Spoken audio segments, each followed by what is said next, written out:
ठहरता नहीं है। जब स्रोत फूटता है तो पानी अपने आप ऊपर उठता है। जब समीर शिखर की यात्रा पर गए थे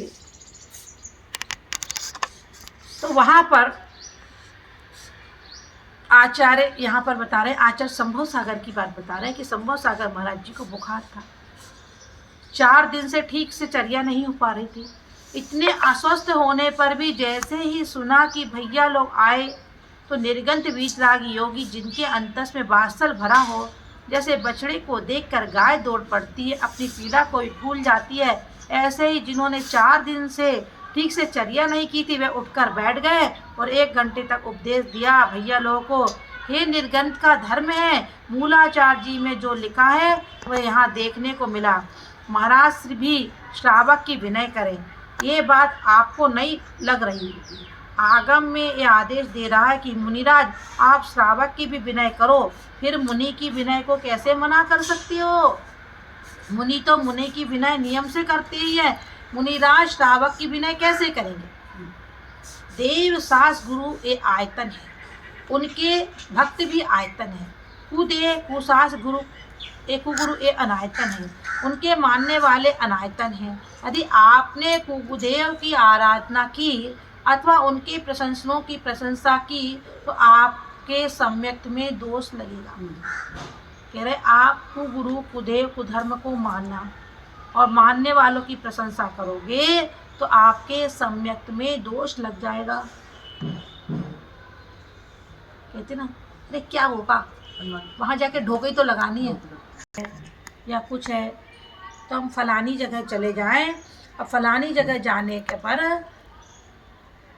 हमें ढोक ही तो लगा करके आना है, दूध खत्म हो जाए, ढोक लगा। अरे भाई क्यों, क्या वहां जाने से ढोक लगाने से हो जाएगा क्या? इनसे बड़ा कौन हो सकता है? 3 लोग के नाथ से बड़ा कोई नहीं है। एक बात ध्यान रखना, इनके चरणों में आपको चाहे कुछ भी दोष लगे हो और इनके चरणों में आकर के आपने श्रद्धा से ढोक लगा लिया तो आपको दुनिया की किसी भी कहीं भी जाने की आवश्यकता नहीं है। ये बात ध्यान, कहीं जाने की जरूरत नहीं है। तो यहाँ पर कह रहे हैं कि ऐसे ही सम्यक दृष्टि जीव सच्ची देव सास गुरु का भक्त है। यदि आपने देव सास गुरु के भक्त के अभिनय किया तो आपने धर्म का अनादर किया। ना धर्मो धार्मिक के बिना, कह रहे धर्मात्मा नहीं होंगे तो धर्म भी नहीं चलेगा। श्रावक ने नमस्कार किया है तो मुनिराज ने वात्सल भाव से आशीर्वाद दिया। यही श्रावक का विनय मुनि के द्वारा हुआ।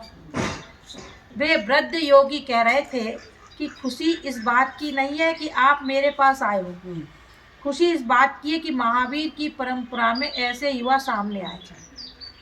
तुम्हारे घर में बेटे का जन्म हो तो खुशी होती है, नाती का जन्म हो तो और खुशी होती है, पोते का जन्म हो तो और ज़्यादा खुशी होती है।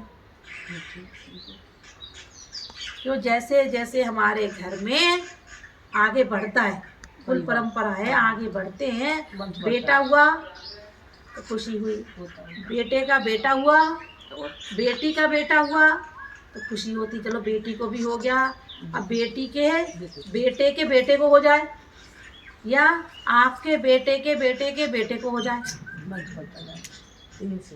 जी होंगे जो इतनी पीढ़ी देख लें।